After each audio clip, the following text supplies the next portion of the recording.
Welcome to episode number 65, a Fireside Chat. I'm your host, Damon Soka. Today's episode is in the format of a fireside. Now, normally I would have a significant amount of interaction with the attending audience, but because of the format, this one-way podcast, you're going to have to hear it just from my side as I would normally present it. Now, my wife belongs to a young women's group on Facebook, and I realize that sometimes we lack sufficient resources to help those youth in need talk about important issues.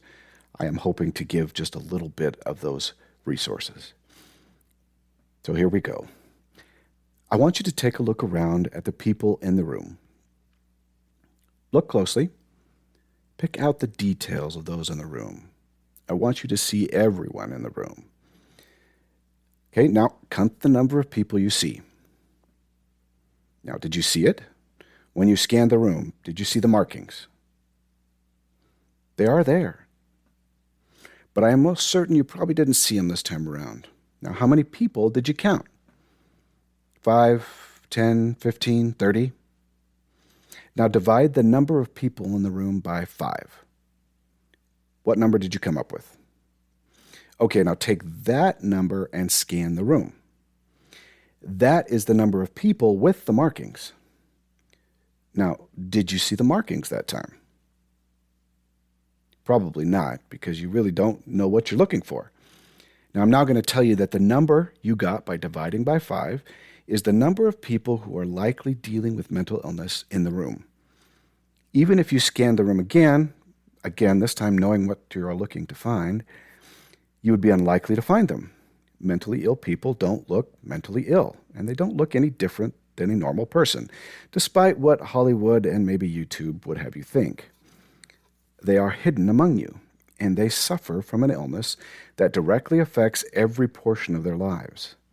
They do have scars and markings, and in many ways, those marks really live only on the inside. Today, we are going to talk about mental illness, specifically anxiety, depression, and bipolar disorder, 3 of the most common. Yes, there are several others, and there are subcategories of depression and anxiety and bipolar, but we're going to stick with the 3 major divisions. Now, these 3 major illnesses are the most common in society and the ones most likely to affect teenagers and young adults. On average, you will find in a room that about 20% or 1 in 5 people have some form of these 3 illnesses, and it is most prevalent in teenagers and young adults. Now, what does it mean to have a mental illness? And how would you know if you even had one? Actually, those are really good questions because many young people suffering there are many young people suffering without knowing that they have this illness. Now, that estimate is around 50%. So what does it mean to have a mental illness? First of all, it's not like Hollywood or YouTube. You can forget most of what you've learned from those sources. Mental illness is really a set of internal and external forces on the physical and emotional portions of the body that cause the emotional chemistry in the body to become out of balance. So now let's talk about what that means specifically. First, you should know that mental illness is not like a virus. It has nothing to do with something you did.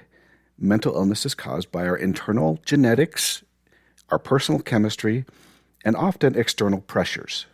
Now, some good examples of what mental illness looks like are, it can be a young person who within a few months has no desire to do anything that they once loved, or their desire diminishes greatly. They can feel depressed. This person often has difficulty making choices. Now, this is called lovingly foggy brain.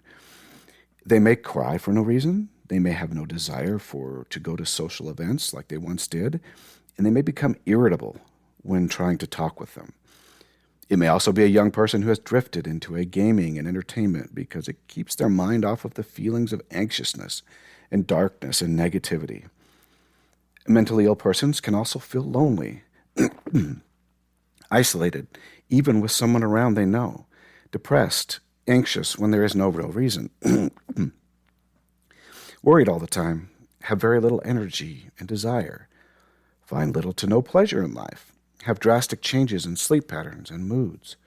Now, also included are those who feel sick when particular events happen, particularly social events, or when they have to go to particular places.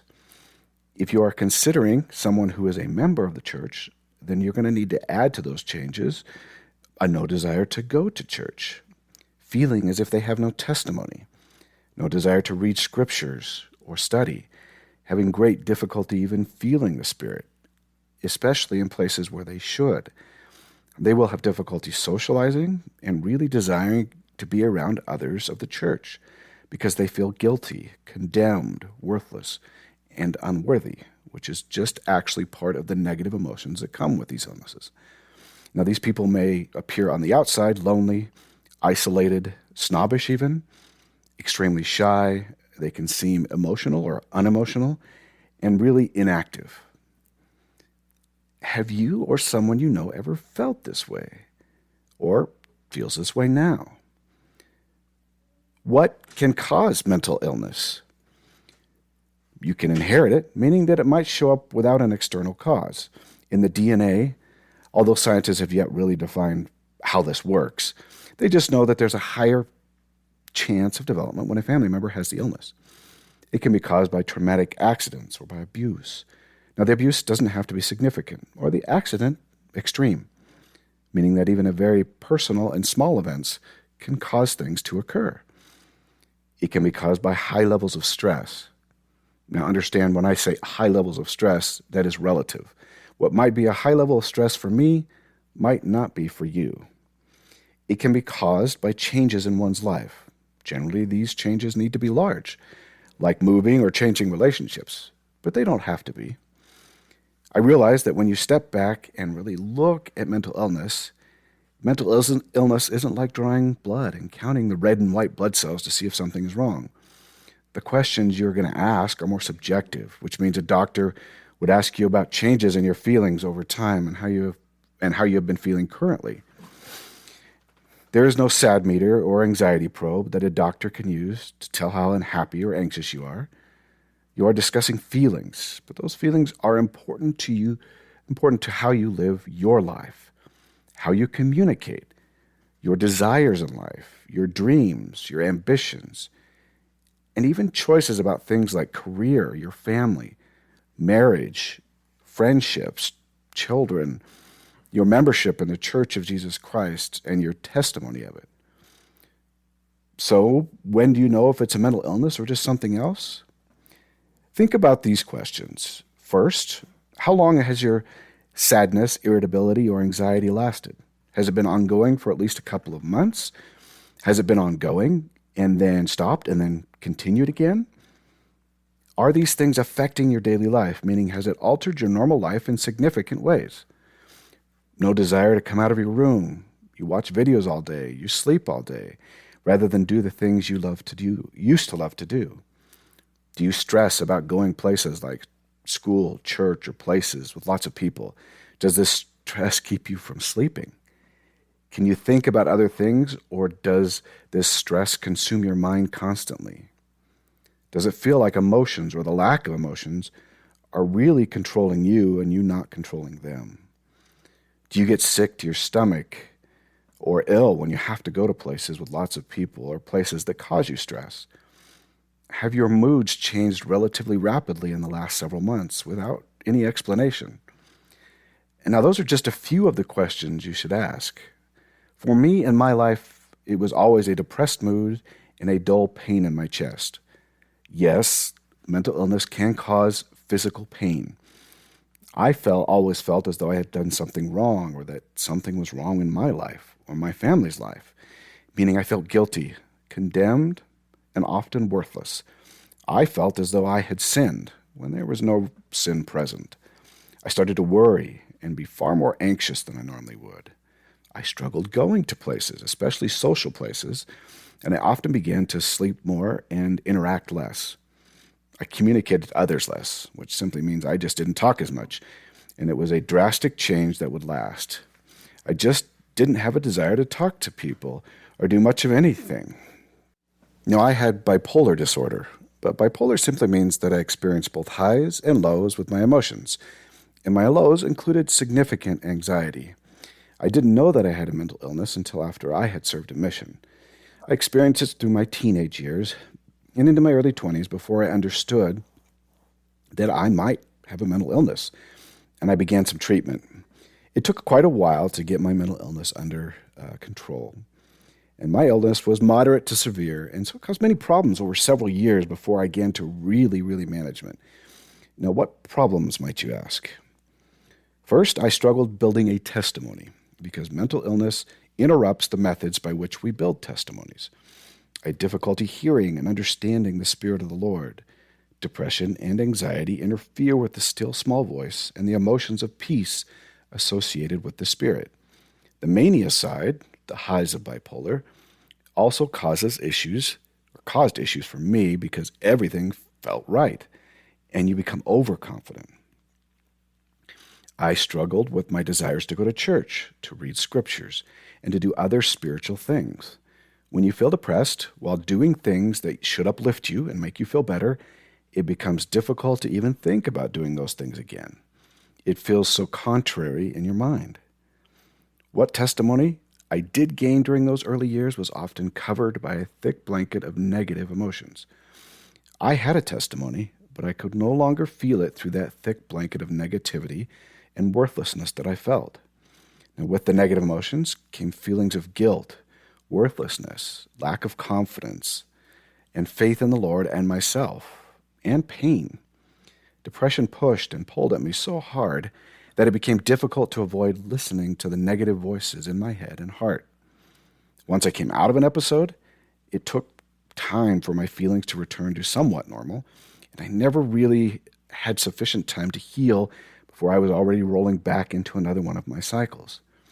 Now, I personally often made up for my lack of testimony by studying the doctrine of the church and being able to quote scripture and apply doctrine, but mostly to receive praise. I lacked the ability to develop those natural things like charity, kindness, and compassion. It was almost impossible to feel charity and love for others. I couldn't even love myself with my illness and the negativity that was going on in my mind. Number two, I had social problems. I always felt different and not part of any group, for that matter. I had always had difficulty understanding people and how they felt. I struggled to understand normal communication methods and social connections. Most people who suffer with mental illness, long-term, begin to do what's called masking. Masking is simply imitating what you see in others, such as facial expressions, gestures, and outward signs of their emotional states. Now, I didn't feel normal inside, and I didn't know how to express myself. So I masked my emotional state by imitating what I saw in others. Again, this is very common, and it's a common trait of those who suffer with mental illness. It is one of the ways we attempt to function in a society that wants us to look and feel normal. I never had many friends. You need reasonable social skills and emotional stability, and I didn't develop them simply because the illness would not allow. I often sought out praise from others as a form of understanding how I was doing. I couldn't trust my emotions, often couldn't feel the Spirit to confirm my standing with the Lord, so I would look to others to confirm that what I was doing was correct and fit into the Lord's commandments and His plan. My consistent need for praise was problematic, especially when I didn't get any praise, or the praise was even more constructive criticism, more negative. I couldn't handle no feedback, and I really couldn't handle negative feedback in any form. I did my best to avoid situations and places where my anxiety or my depression would be too much, and I always used the excuse that I was sick. Many times I was sick to my stomach and had little energy as part of my symptoms. I also had pains in my chest, and so I would often use that as an excuse. Large social events, events away from home where I could not get away from other people, and with people I did not know were very problematic. I would look to leadership callings in the church as evidence of how I was doing as a Latter-day Saint. I couldn't evaluate myself spiritually with my illness, so I looked to callings and leadership and other people to tell me if I was doing okay spiritually. Now you can see that mental illness brought me a host of problems, and it does for everyone who suffers. So if you think that you might have a mental illness, where do you start? What do you do? First of all, tell someone that you trust that can help you. When you do this, understand that not everyone believes mental illness is a true illness. Don't get discouraged by this and give up if this happens. I'm going to ask you just to move on to someone else who can really help you. You're going to need help. Most often, you will start with a medical doctor to rule out chemistry problems that might mimic the symptoms of mental illness. Thyroid problems, viruses like mono, and other issues in the body can actually be the source of the problem rather than a mental illness. So you do need to rule those out. Once you rule them out, the doctor will likely talk about treatments and what you would like to do. Medication is one good source of help, but it is not the only source. There are psychiatrists and psychologists who also have good treatments and brain training advice to help you. You should always seek out some kind of professional help. Self-medicating or self-medication rarely leads to good places, and you might have already started with some type of drugs or painkillers or even internal drugs like relationships and sexual contact or pornography. Now, you won't be able to control the self-medicating until you get the source of the problem fixed, which is the mental illness. Understand that treating mental illness and getting to a good place in the management of that illness is going to take a great deal of time and effort on your part and the part of others who will help. Do not give up just because the first medication didn't work or the second didn't work, or you're not feeling better after the first few sessions with the psychologist or psychiatrist. Mental illness are difficult problems that need really long-term solutions and not quick fixes.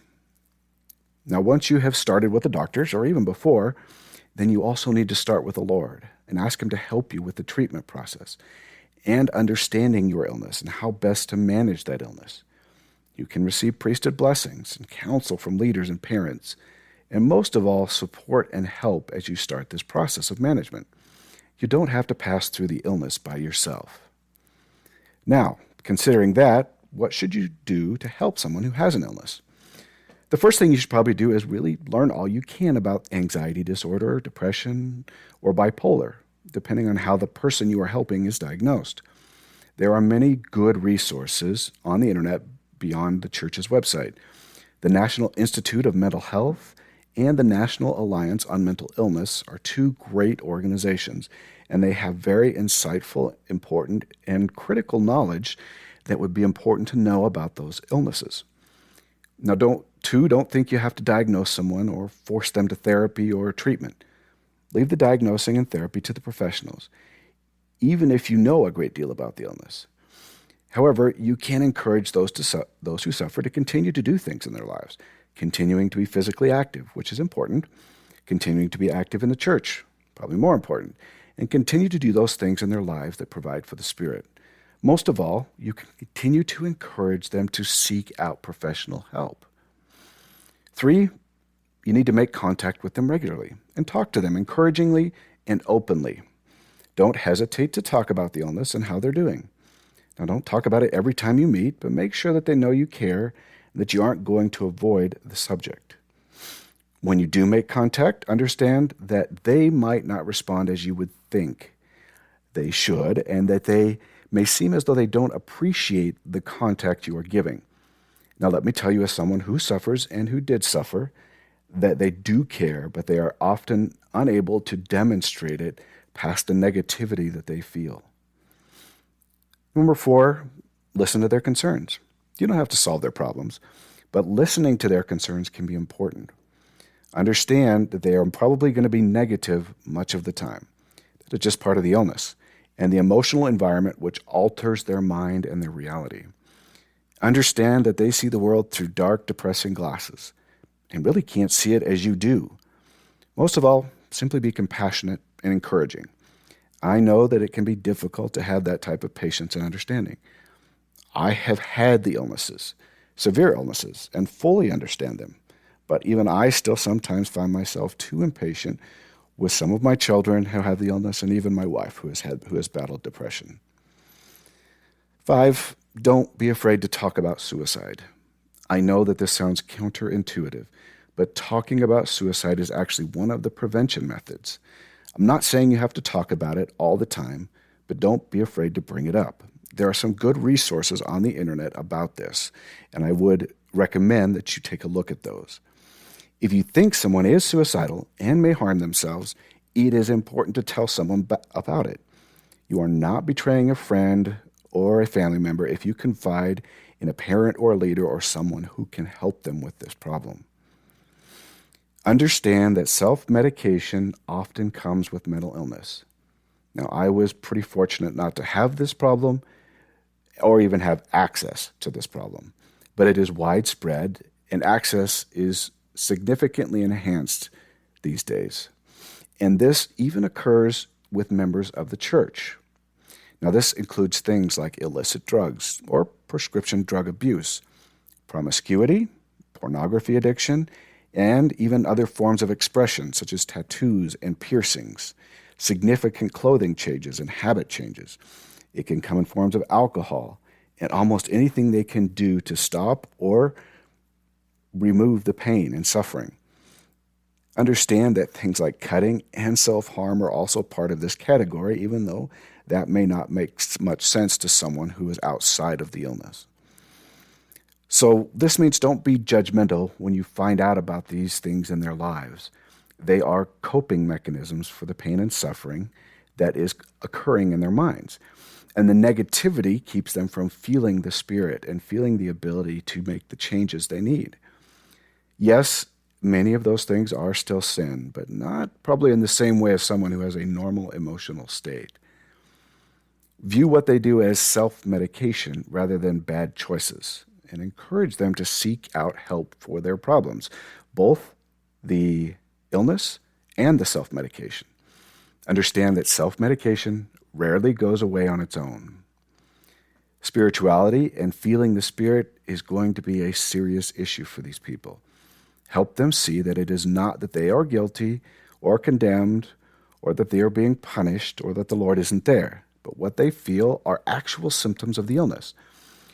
This may mean that they are going to say things like, I don't have a testimony anymore. I don't believe that there is a God. They might and are likely to stop attending meetings and activities and not feel worthy to be part of the group. They're going to feel guilty, condemned, and worthless. This is part of the negative environment and emotions that come with anxiety and depression. Encourage them to continue to read scriptures, attend meetings and classes, and be involved as much as they can. While they may not feel like the Spirit is working in their lives, it really is, and we should encourage them to continue to do these things, even though they may not feel that it's working. Now, often an encouraging friend or leader is what they need to help them through some of these episodes and remain active. When they come to church or an activity, don't overwhelm them or point it out to everyone. Just be a loving friend. Involve them as though they were always there. Compliment them, encourage them, give them positive reinforcement and praise, pointing out the good they do. Finally, treat them as though they didn't have the illness in the sense that nobody likes to think that they're helpless. Try not to treat them as fragile, disabled, or dysfunctional. If you want them, however, it's important if you want them to do something like read in the class out loud or say a prayer or give a talk, you might want to ask, or a testimony, you might want to ask ahead of time and encourage them. Surprises are generally not welcomed, especially for those who suffer with anxiety disorder. If they think that they might have to do something by surprise, they might not come to church. Now, in the end, imagine what it might be like for them based on what you know and what you've learned to be true. Be compassionate, loving, and kind. Remember that it's an illness, not the person, and that the illness is altering the reality of the person. If you love the person and work with the illness, in the end, you will make a difference in their lives. Keep up the work you are doing and have faith in the Lord. In the end, keep fighting, and the Lord will do his part.